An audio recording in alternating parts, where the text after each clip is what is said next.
Hey everyone, I'm here with Jimmy Burgess. Burgess? Burgess. Dang, sorry Jimmy. How you doing? Great start, Jen. Great start. It happens, I know it does. You know how many times I've been called way worse, I bet today, huh? Yeah. All right, Jimmy Burgess, and he's out of Florida. He's the Chief Growth Officer for Berkshire Hathaway. You also manage about 250 plus agents, and your podcast, which is called The Real Estate Sales Podcast. Oh yeah. So you're a busy guy. Yeah, it's good. I don't know, Jim, when I became the old guy in real estate, you know what I mean?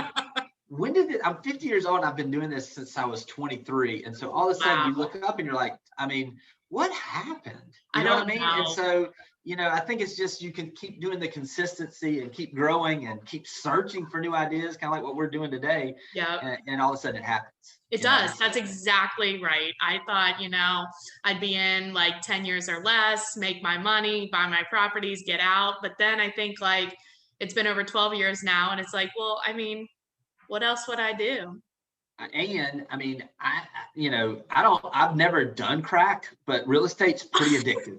You know what I'm saying? It literally is like one of these situations where it just seems like I took a little leave of absence when the market went down for about a year and was a commercial lender. And I was like, what is this? I got to get back, so. Right. So anyway, yes. I like to push the envelope on what's possible, and hence this podcast and hence this video. So let's talk about everybody needs seller leads. Help us. What do we do? So I tell you what, I'm going to give you a couple of things. I want to give you the number one thing that has worked for me. So you got to understand, I had a team. I was selling, sold a bunch over 24 years, shifted 3 years into this position. The last quarter that I was in sales was 2018, fourth quarter 2018.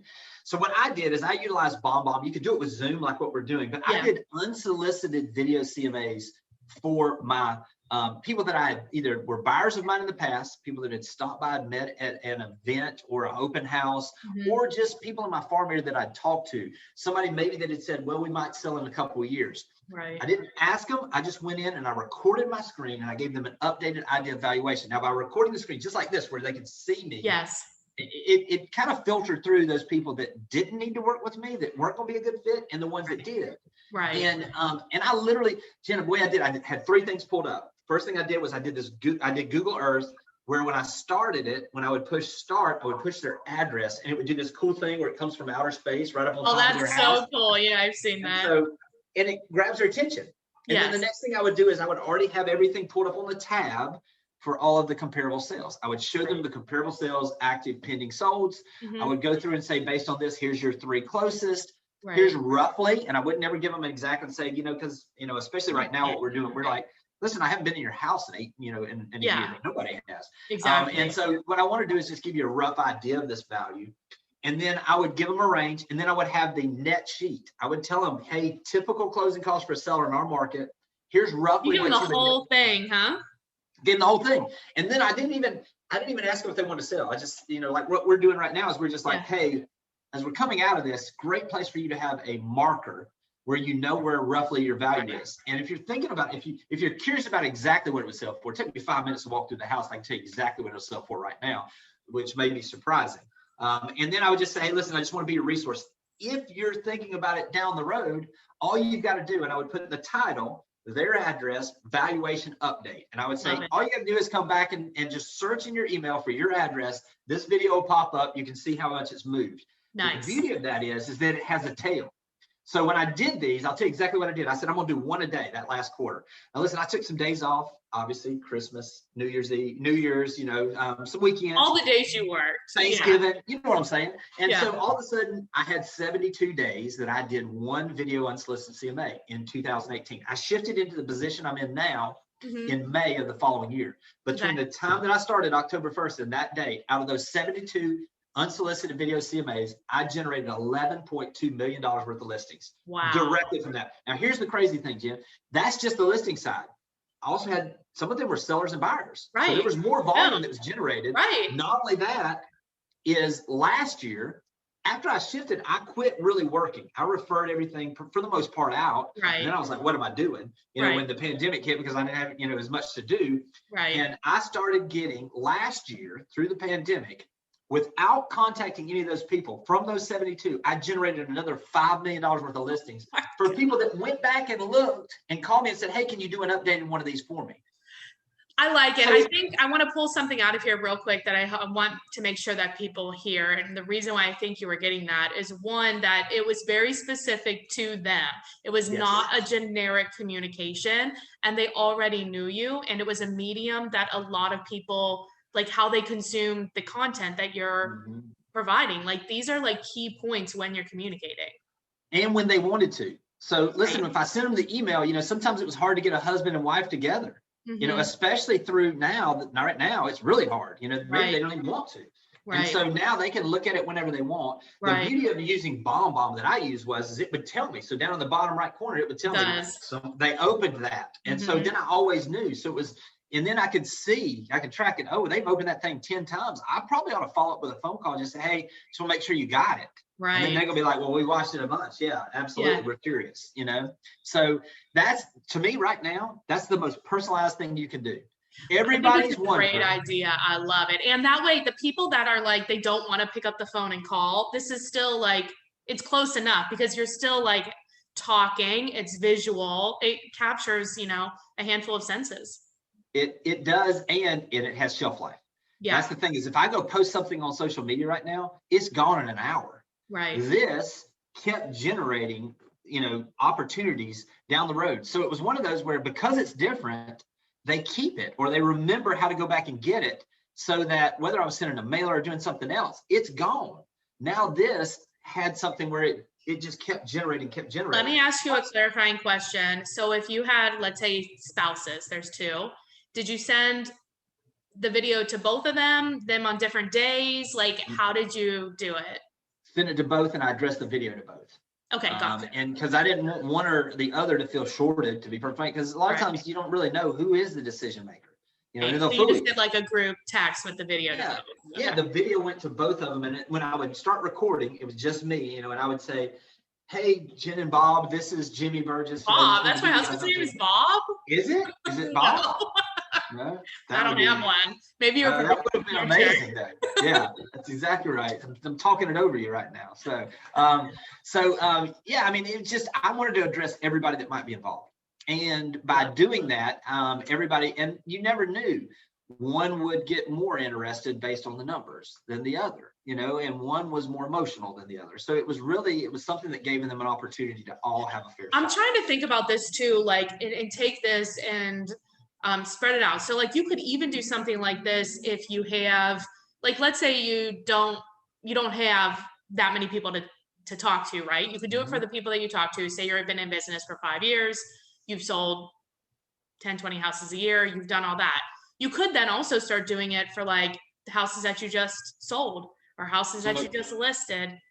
Yes. And let me tell you that this is something that's really working for us right now. And so is to do digital farming. Now there are listen, email addresses are pretty much, I'm not telling anybody to spam anybody. That's the last thing I'm telling. I'm going to tell you how I did it so that you'll know it wasn't spamming. Right. But basically you can get email lists now. I'll tell you what happened for me. I wanted to, obviously farming is a foundational part of real estate anyway.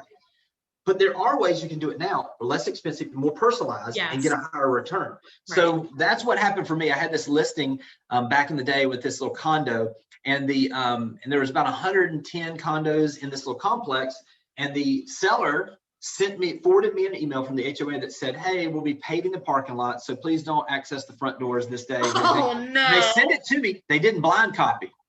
And so I see it on the top part, it has name, unit number, and email address. I was like, ooh, y'all should have given that to me. So I went out there and I made a MailChimp group, and I was very specific on what I did. I then did a program where I had it individualized, basically with all of that group. Right. The heading was whatever the neighborhood is, and the month is update, sales update.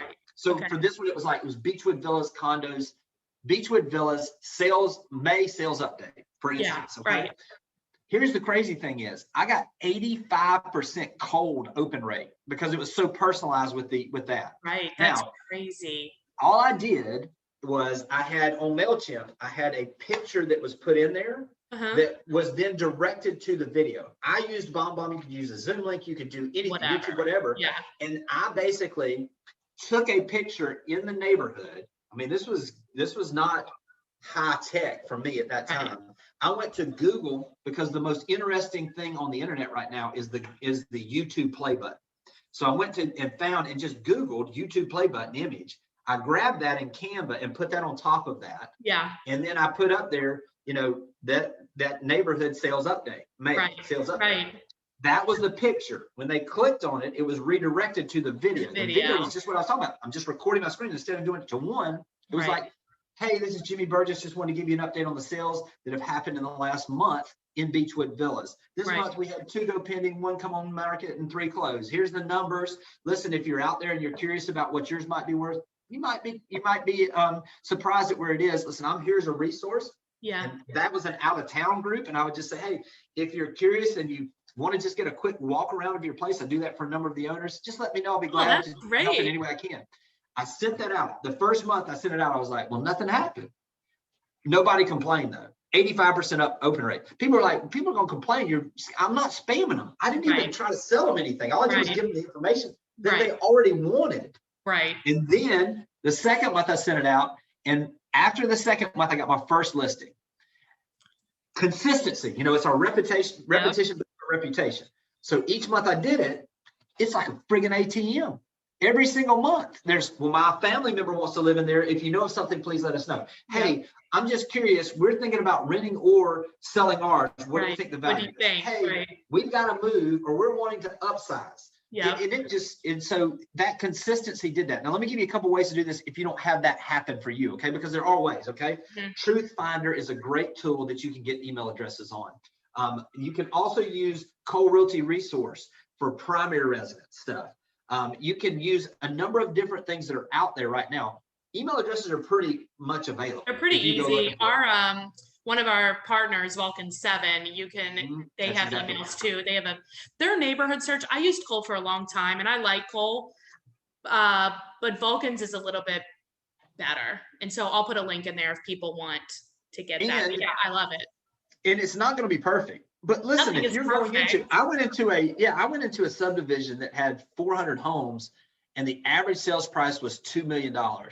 And I did a cold email to that group from Gathering That Way. 60% of them, 40% of them bounced. It was wrong email addresses. Okay. I still had 240. Right. And of that group, first cold email, they don't even know who I am, most of them. Right. I had an open rate of 58%. That's amazing. That's really high. If people don't know that, that's like so high. Industry averages are 16%. So, but the critical part is making it personalized. Mm-hmm. Don't be that guy. Don't try to sell somebody something. Just give them the value. Yeah. Make yourself available as a resource. And then it'll come, I promise you. So right now, those are the 2 main things we're doing right now, Jen, that are just killing it right now. But I think too, if you when you sent out the video and let's say you get a listing, right? Like in your whatever month it is. I would say expect to do this, just expect for 2 years. If you're going to do something like this, this is farming, right? So consistency over 2 years. But then when you get the first one, well, now you can get phone numbers and you can call those people. Yes. Mm-hmm. Yes. So I'm sorry, go ahead. Well, and you can you could call them, you can say, hey, we're doing an open house and inviting them, meet them, and it'll just start trickling, right? It'll just expand.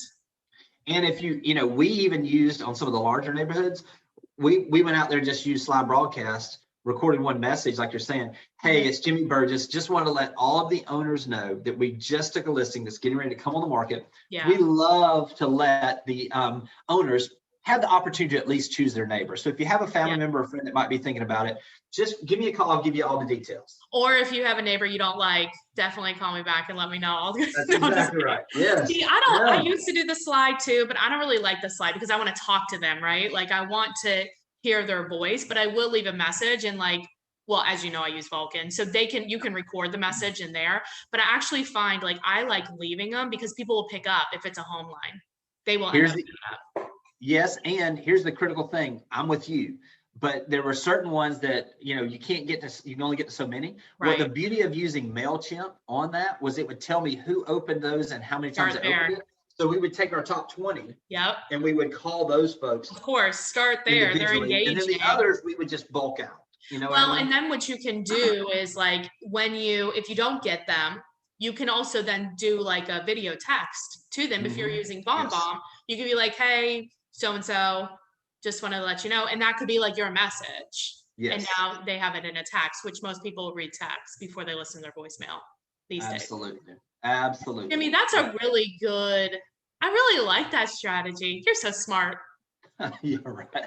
Yeah. Yeah. 27 years in this business, I had a full head of hair, had all the, Yeah. I don't know what. Have you seen that meme where it's like you're beginning real estate and it's like this, 20-something-year-old, like Yes. beautiful girl, and then it's like 1 year later and she looks Yes. like this haggard, like great grandma type person. Yes. Yes. I can relate. Yes. We can all Yes. relate. I I know, totally right. get it. I Well, know. let's before we end here, if anybody has any referrals in Florida, what's the best way to get a hold of you? Or Yeah. just The looking to best. like join your team or like learn more about like what your team offers. Yeah, absolutely. I mean, that's if they want more information, you can pretty much just go on YouTube. I've got a They're YouTube easy. channel that's got a couple hundred different videos on there for training and tips for agents, or the real estate podcast. All the contact information is there for my cell phone number and how to get in touch with me. Okay. That's probably the best route. And if you have any trouble, just Jimmy@bpfla.com. BP like beachpropertiesflorida.com. And then tell us more details about the podcast and what to expect from listening to that. And can it be found everywhere? Yeah, it's everywhere, and this has been fun. I mean, I know you found this too. I get to meet and interview people like you and I are going to do right after this, which it's going to be fun to turn this around with you. But basically, it gives. I just would get to ask the questions that I wanted to know as an agent. And so every Tuesday, I typically do Tuesdays or like Tuesday tips. So it's like a 5 to 10 minute 3 ways to generate listings right now, or 5 ways to increase your database, or whatever it is. And then on Fridays, I do interviews. And Fridays are where I'll take an agent that's doing something special or different. We'll talk about what they're doing, so that there should be at least one. Every single podcast, my whole thing is I always wanted to know that when I got done listening to it, I was going to have one thing I could take action on right then. Yeah. So every single episode should have something they can take. They can just pull something out of there and go put to work very quickly. So that's, and we do them every Tuesday and Friday. Perfect. So, well, I'll find it on Apple. We'll put the Apple link on here too, so people can check that out. I really appreciate you being on, Jimmy. Thanks a lot. So fun, Jen. Thanks for everything. Bye.